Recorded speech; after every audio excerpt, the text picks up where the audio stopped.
basically preached my sermon for me. But page 2, okay. Let's go to. I'm just going to hit the highlights. So,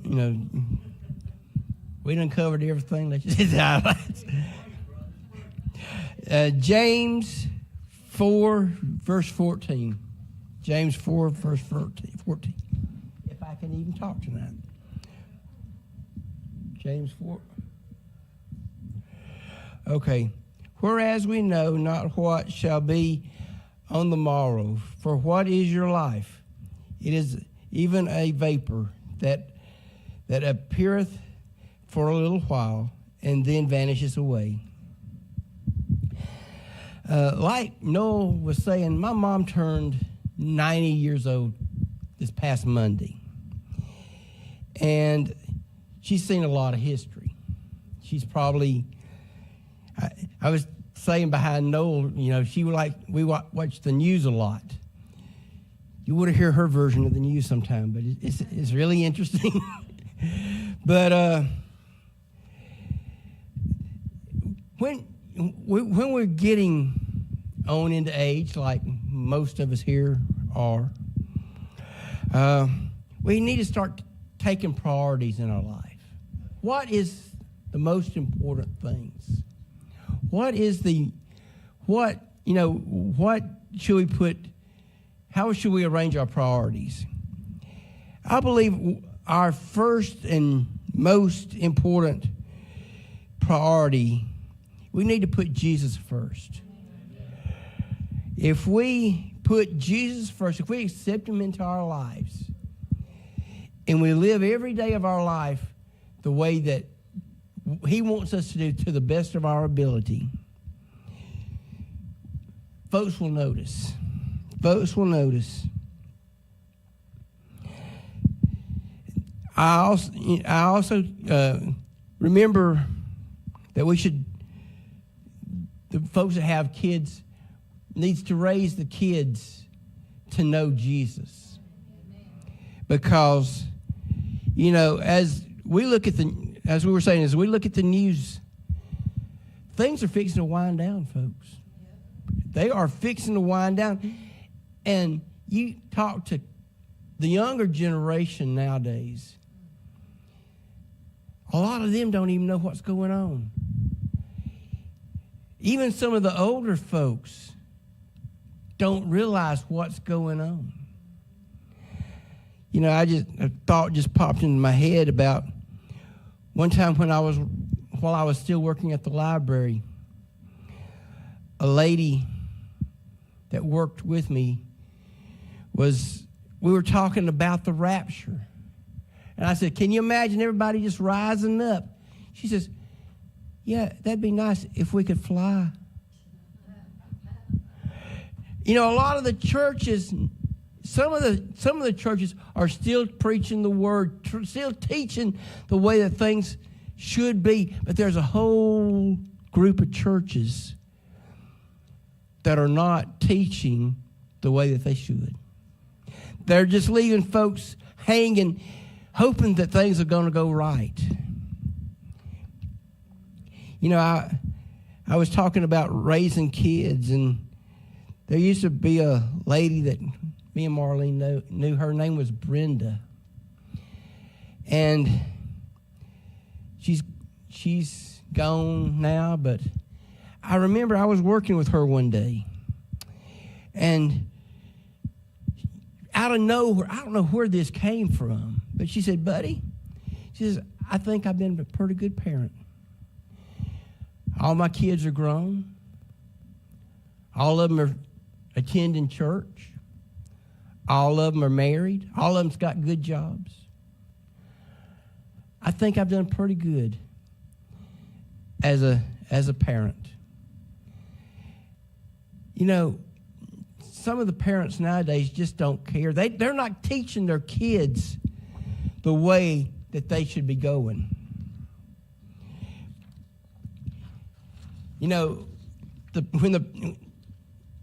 A guy that I used to work with once said, he says, it don't take a genius to have a kid.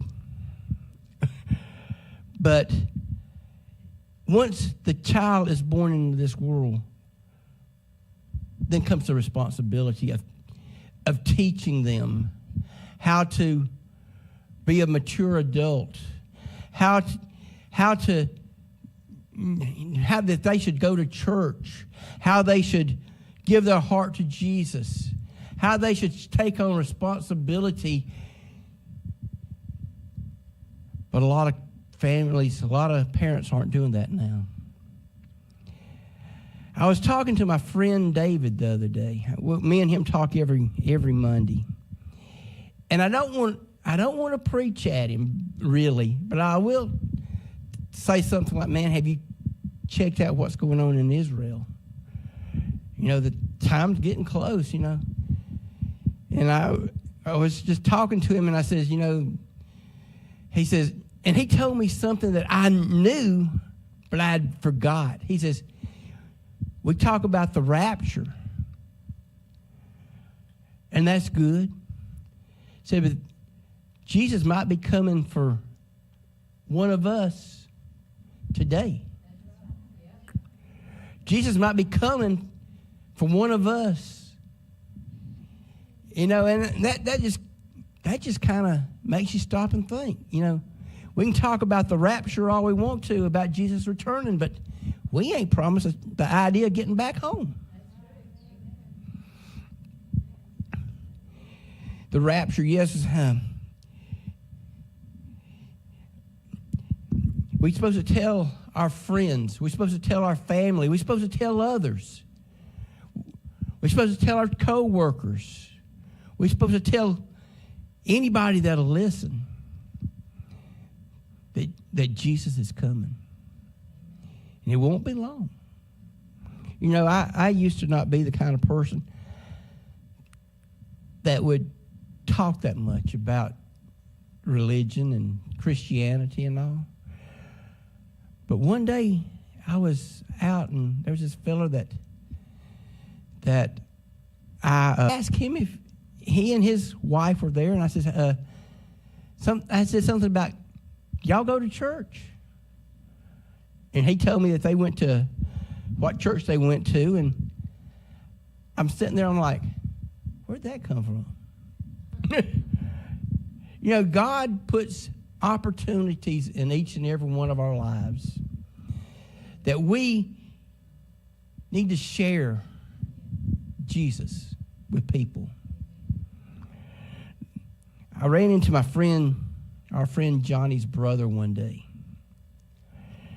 And we started talking. He was telling me that he had health problems. And before I knew it, I said, well, are you ready to go? Where'd that come from? But he said, yeah. He said, I'm ready to go. I done made my peace with God. I'm ready to go. But God will put opportunities in our lives to share. And it may even stun us when God pops something out of our mouths. And we're like, wow. But like I said, Noel basically covered my sermon tonight.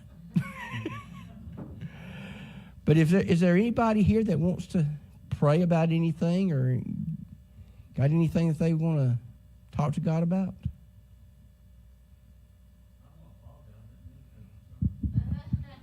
Hey, that's fine.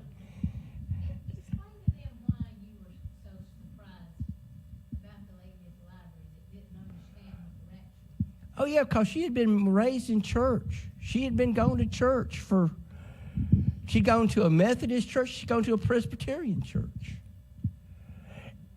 For a long time. And she'd been a long-standing member at both churches. She says when she lived in Birmingham, she went to one church. When she went to move to Leeds, she went to another church. And it just surprised me when she did not know, when the churches don't explain what the rapture is. That just, she thought we were going to spread wings or something. I don't know. But that just stunned me. Good lady, real good lady, educated lady. She was a nurse before she retired and went to the library. But that baffled me about the churches. A lot of churches aren't teaching what they're supposed to anymore. Yeah.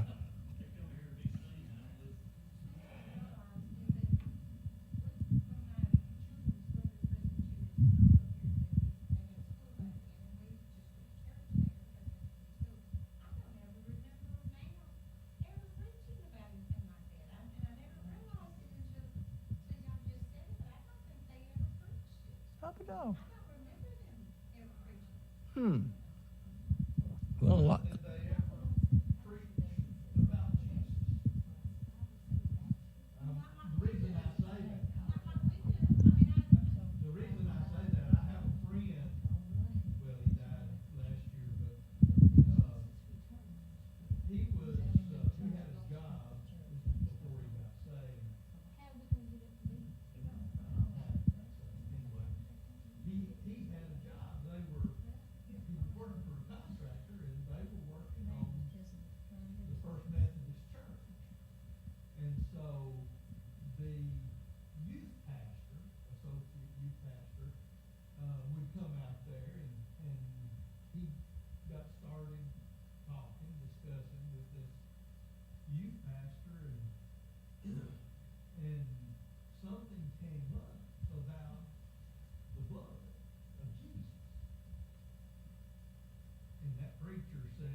Mm. Mm.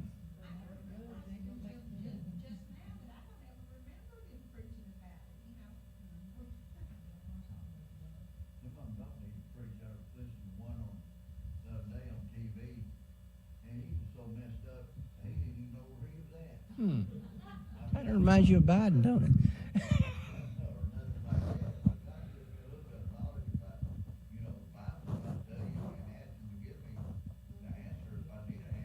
Mm-hmm.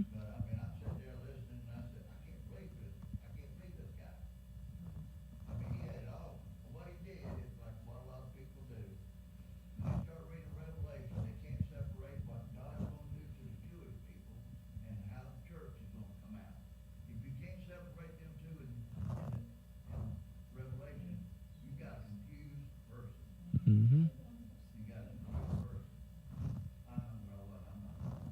But that does remind me, too, of one time I was taking some courses through Sanford University. Sanford, the Baptist college down there. And we were studying about when Jesus went to the pool, and they said the angel stirred up the water, and the first one got in the water was healed. And the book that he was using left out the part about the stirring of the water. I said, hold on a minute. What about this? He says, theologians say nowadays that was a myth. And I said, He says, for Buddy's sake, let's put this back. I said, don't put it in for Buddy's sake, no. But I was just surprised that a guy that was teaching a course representing Sanford University. A lot of these schools, so-called Bible schools these days, legalize. Mm-hmm. That's the reason you got so many confused preachers. Mm-hmm.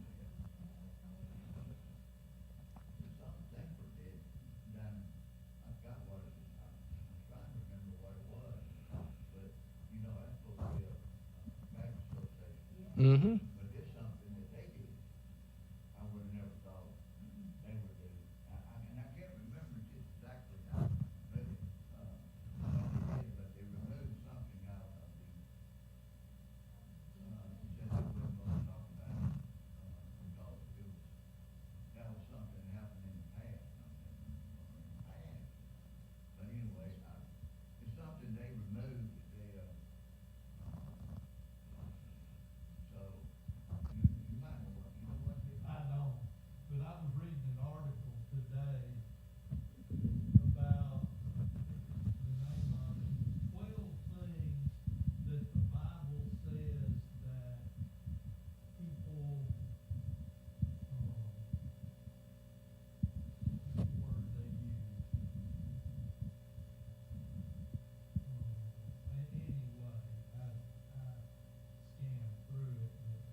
where that flies, okay? See how well that goes over. Yeah.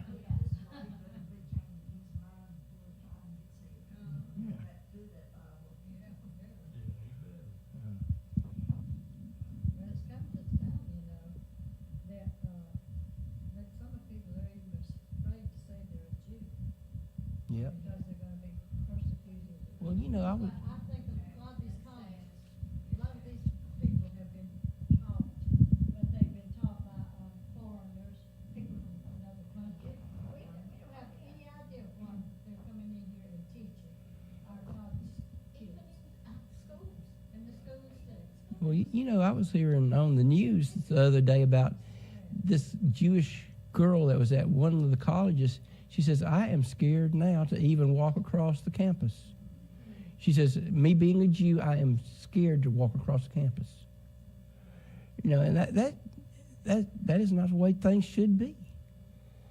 But you got a bunch of terrorists out there now that just, you know, they'd rather cause trouble and shoot somebody.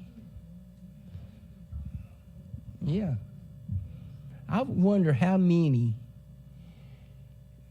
Palestinians that we have here in our nation now, because seem like every time you go into a handy pack or a hotel, they're owned by Palestinians.